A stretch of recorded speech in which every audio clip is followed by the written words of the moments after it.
It is my pleasure to introduce our evening speaker.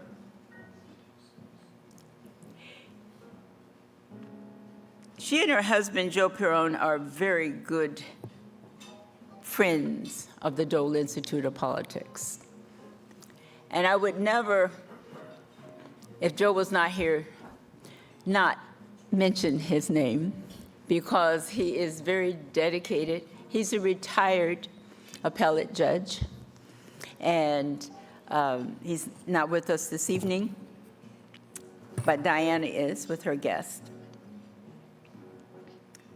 The presentation title is The First Lady's Soft Power Influence on Higher Education.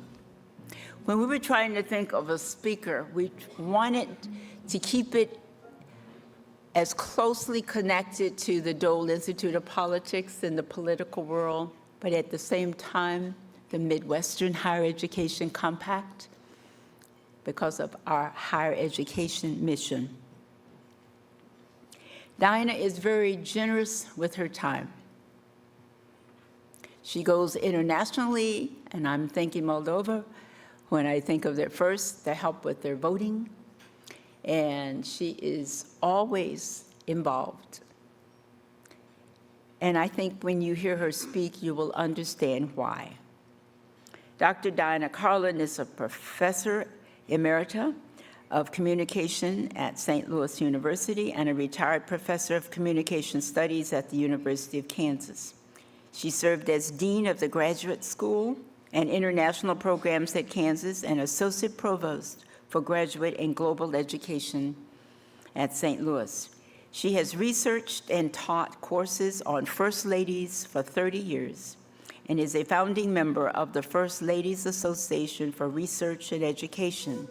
She is co-author of the first college textbook on First Ladies, U.S. First Ladies, Making History and Leaving Legacies, and it was published in 2023. And Remember the First Ladies, The Legacy of American History-Making Women, published in 2024. She is the author of book chapters on Martha Washington, Julia Grant, Lady Bird Johnson, Barbara Bush, and Michelle Obama. What I would add to this is that she's the co-founder of Debate Watch. And for those of you who are not familiar with Debate Watch, it is an educational, I would call it, program in that you watch debates together. And then you break into focus groups and you talk about what you just heard in the debate and what she has published in her books, as well as when she talks with the students, which she did here for the first presidential debate. We find out that people are committed to then voting because they have talked about it. So if you want people to become a voter, continue to be a voter, they have to have a reason. And Debate Watch gives you that. In other words, you watch it and you are civil. You are polite to each other. And you listen to the debate.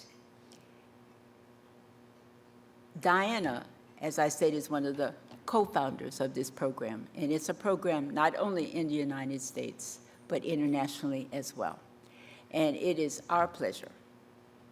And I would have to then bring in my Kansas delegation. Would my Kansas delegation please stand?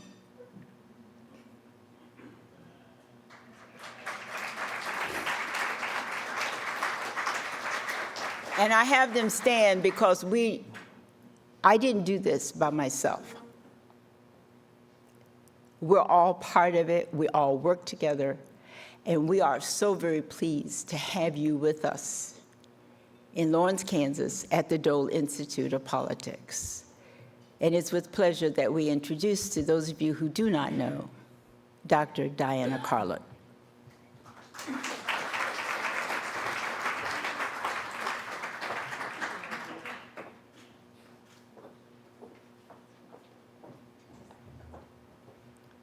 And thank you, Barbara, for the little footstool.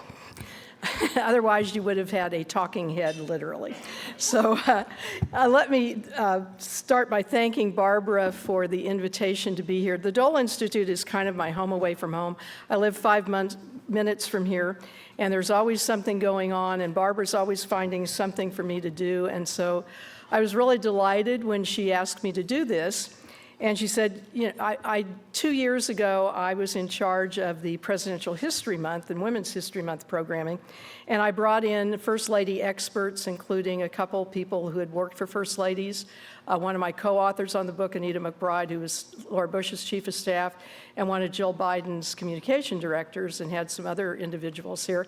And so when she said, your First Ladies really attracted a lot of people, I said, well, how am I going to make this fit? I said, oh, they have had a lot of influence on higher education.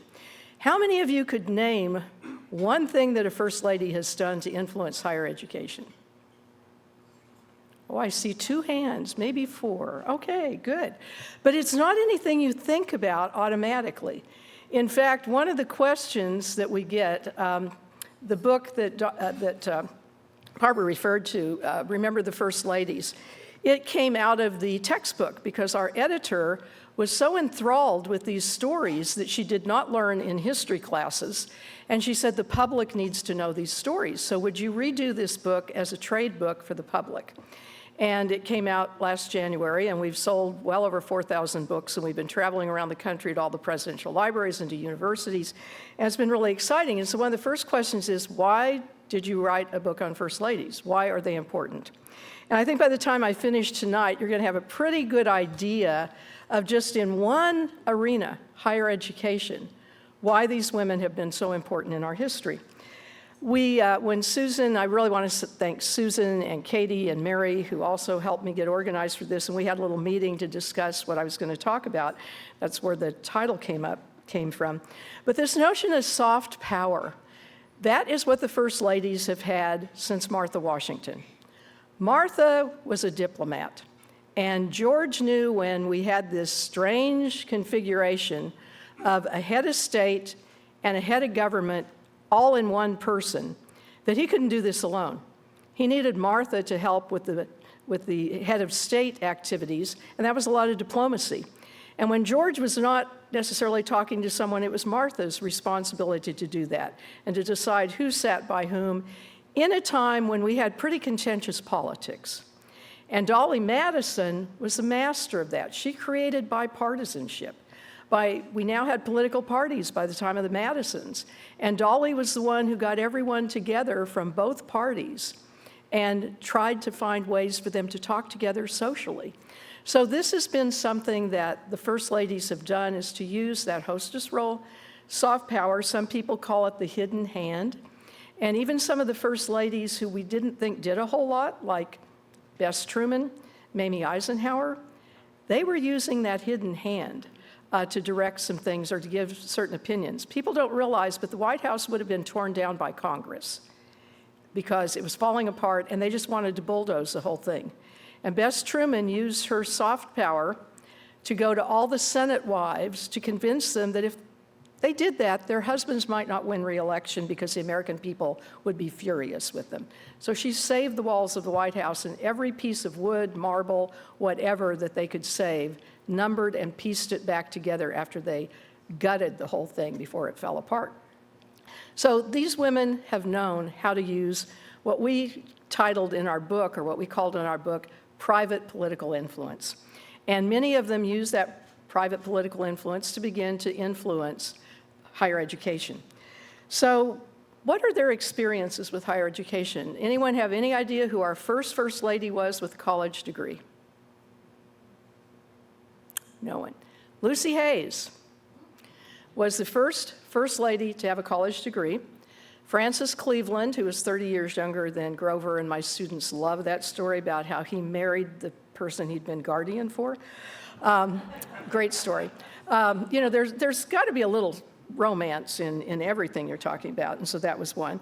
But those were our first two who had a college degree. Since Jackie Kennedy, almost every one of our First Ladies has had either a degree or attended some college.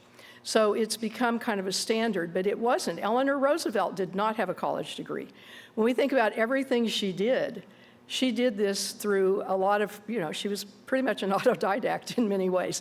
But she did have a lot of finishing school in Europe, and she was a very, very, very bright woman. But we didn't have that, continuation of that college education until really Jackie Kennedy came in. So one of the first women of our first ladies who really had an influence and used her soft power to influence higher education was Caroline Harrison. If there are any Ohioans here. She had been educated. Her father had started basically a women's college, but she decided that she was going to be a philanthropist in her role as First Lady, and Johns Hopkins University went to her and asked her if she would raise money for their medical school.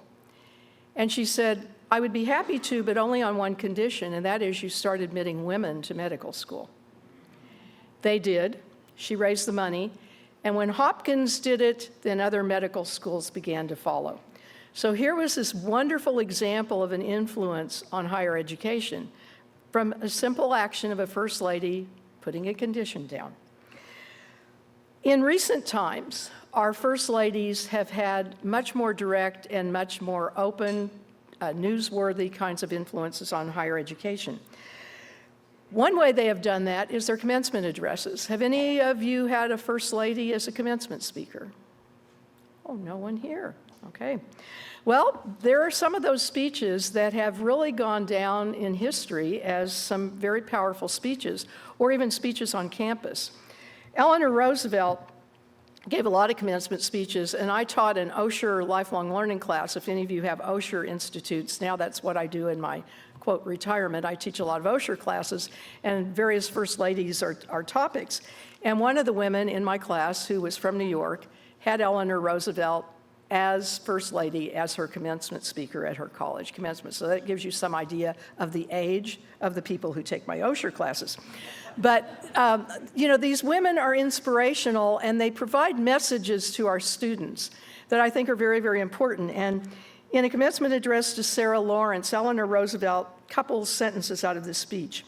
What you have learned here will be chiefly of value to you if you have acquired the tools with which to continue this education.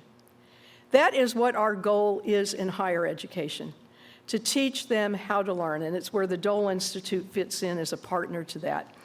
She also went on to say that many of you believe in individual human rights and values, but in return, those of you with a college education have a great obligation. So some pretty wise words from Eleanor. Barbara Bush gave a speech at Wellesley College in 1990. I see a couple heads shaking. She was not their original choice. It was Alice Walker for the color purple because that was the class's color.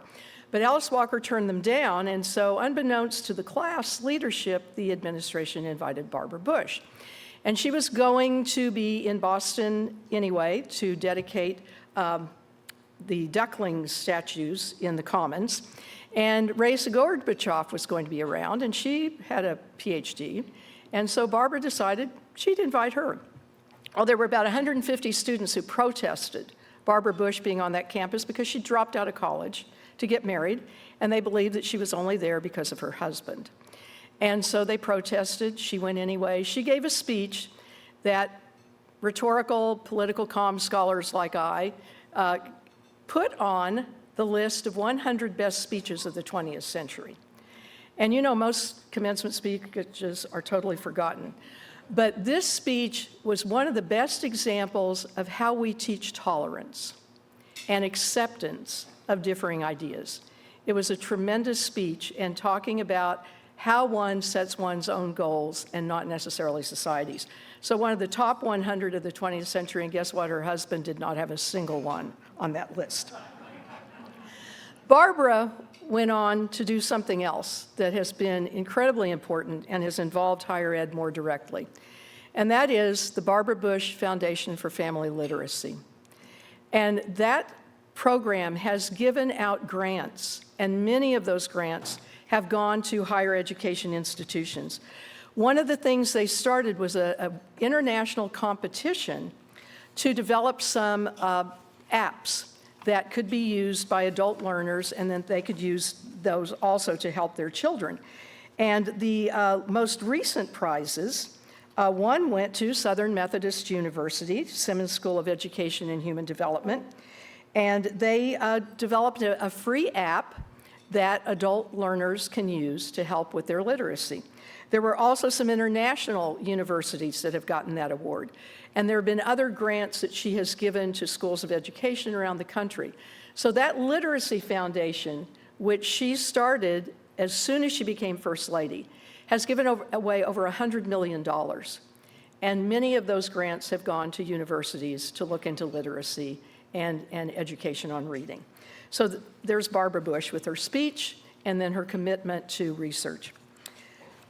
Lady Bird Johnson gave a lot of commencement speeches, but she also gave a speech at Williams College in 1967 at a very visionary center on the environment. It was an interdisciplinary center on the environment, and they asked her to come and do the dedication speech because environmentalism was her cause. The press, because it was a first lady, and they tended, and still do, trivialize a lot of it, they referred to what she was doing as beautification. It was anything but beautification. It was environmentalism before we even had Earth Day. And in that speech, she talked about the need for interdisciplinary collaboration at colleges and universities to solve the growing climate problem, which she was talking about in 1967. So there was somebody who was really a leader in this whole area. And then she continued to be after she left the White House and after retirement and after Lyndon passed away. And she started the Lady Bird Johnson Wildflower Center, which is at the University of Texas at Austin. And it's part of their College of Natural Sciences. And that Wildflower Center isn't just about admiring beautiful flowers, it is about environmental research and plants. And they have been doing especially research on native plants.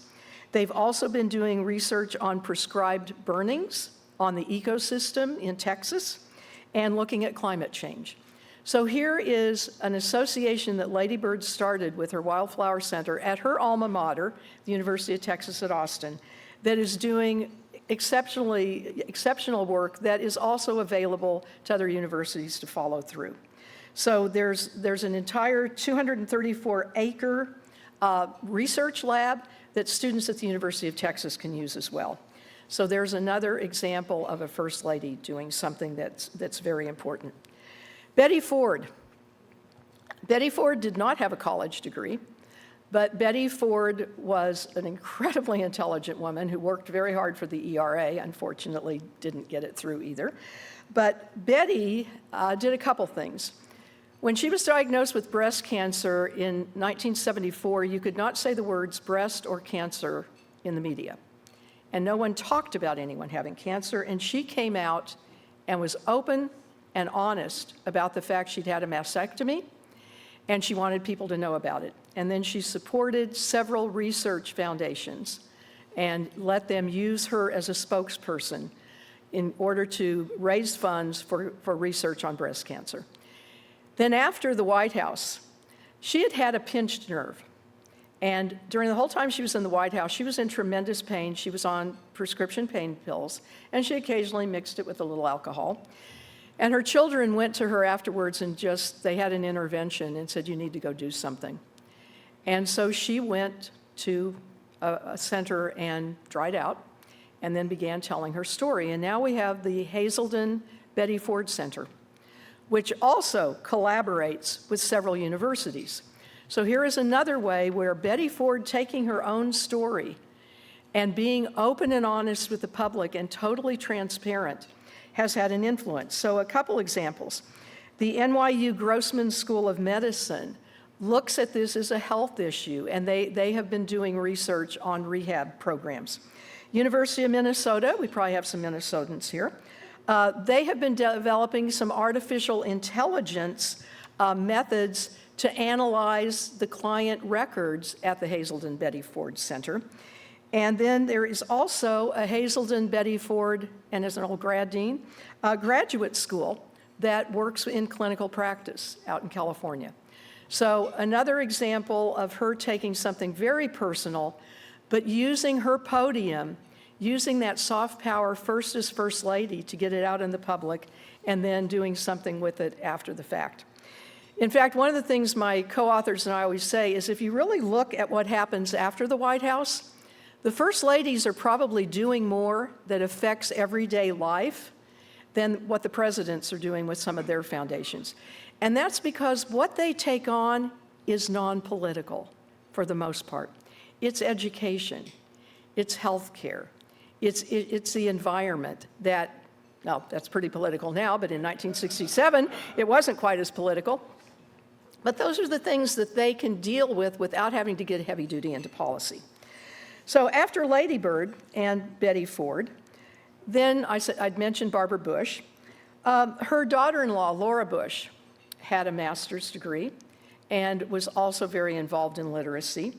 And here at the University of Kansas, one of our distinguished professors, Mary Emma, you probably spent some time with, Don Deschler. He headed up one of our research labs in the School of Education, and his research came to the attention of Laura Bush when she was First Lady. And there was a school in Florida that was applying some of Deschler's lab's techniques to help children who were behind in school. And so he went down there with Laura Bush. He was also invited to the White House for some of her summits. And Laura Bush really stressed the importance of higher ed research for K-12, because if you remember, No Child Left Behind was a large part of George Bush's domestic agenda. And Laura Bush had a hidden hand in a lot of that. And part of it was identifying those researchers around the country who were doing things that could be taken into the school districts where some of these children were being left behind. So Don Deschler had a big part with the research that was being done here at the University of Kansas. So after the White House, Laura Bush also became involved with Texas A&M University and San Angelo State University, and what she has done there is something related to women's health.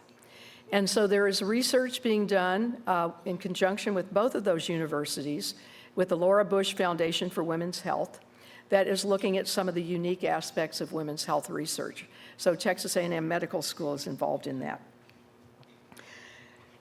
She was followed by Michelle Obama. And if you want to talk about someone who knew how to give a speech and inspire, it was certainly Michelle Obama. And she was very, very tactical in where she gave her commencement addresses. Her very first commencement address was given at the newest University of California school, UC in Merced. And she went there for the first graduating class because it was extremely diverse, and most of those students were first-generation students. And so she chose that specifically so that she could concentrate on first-generation college students and on the importance of the messages that you needed to give those students. And I've studied her speeches. Like Barbara said, I've written book chapters on her, and much of that was on her rhetoric. And whether she was talking to a high school, a middle school, or college students, she always stressed the importance of education and not letting other people define who you are. Because she had had challenges of some of her guidance counselors telling her, don't even apply to Princeton, you're never going to get in, you aren't Princeton material. And this is a woman who graduated with honors from Princeton and went on to Harvard Law School. So, you know, there is Michelle. Oh, I left out Hillary Clinton. Oh my goodness, how could I have done that? Hillary also was one who had an impact on education, and a lot of that was in terms of looking at women and girls around the world, but also she was the first, Oxford University has named a chair after Hillary Clinton, and they are doing a lot of research on women and women in politics, and she is very involved in that particular center. So what Michelle Obama also started a program, And some of you may remember, I remember it well because we applied for one of these grants when I was at St. Louis University. There were only like 523 programs that applied, and they gave out 12 grants, so we obviously didn't get one, but it was great to write. But it was called First in the World, and it was a North Star program that President Obama started, and Michelle was a partner in it, and it was to return us to the top in the world of the percentage of our population that has college degrees, either a 2-year or a 4-year. We haven't quite gotten there. We were 13th in the world at the time that the Obamas started this project. And she started something called College Signing Day. Any of you have those in your communities? I see some hands out there. She decided they have signing days for athletes. Let's have a signing day for students who are going to go to college. That program continues to this day, and it's part of a program she has called Reaching Higher. And that Reaching Higher program encourages communities to help prepare first-generation students for college. So they do FAFSA education. They do other kinds of education, and then they have a college signing day. And she will surprise a community every year and show up where nobody knew she was coming to give the pep talk on College Signing Day. But that was something she started in the White House. So a very, very, very important program. Our current First Lady made news because she is the first First Lady to have a doctorate. Pat Nixon was our first Lady to have the equivalent of a master's degree from USC in education. And since then, we've had lawyers. Hillary Clinton was the first with a law degree, and then we also had Michelle Obama with a law degree. But Jill Biden has 2 master's degrees, an EDD, and she continued to teach. And if that isn't a contribution to higher education, I don't know what is, that she continued to say, this is so important that I'm going to continue to do this as First Lady. And we were very fortunate because of Anita's connections. One of the things people don't realize is that the staff of First Ladies, it doesn't matter what political party they worked for, they all combined together to help one another. And so because of Anita, we were able to get Dr. Biden to give us an interview for our book, and also she wrote the foreword for the textbook. And we had a chance to present it to her at the White House. But she, did a lot to encourage the president for free community college education. So that's been one of her real areas of advocacy, has been community college education. But last spring, she did something else, and it follows in Laura Bush's footsteps, and that is the White House Initiative on Women's Health. And talk about an initiative that is going to involve many universities, because there is considerable research money connected with it. And there have already been some universities around the country that have received some of that.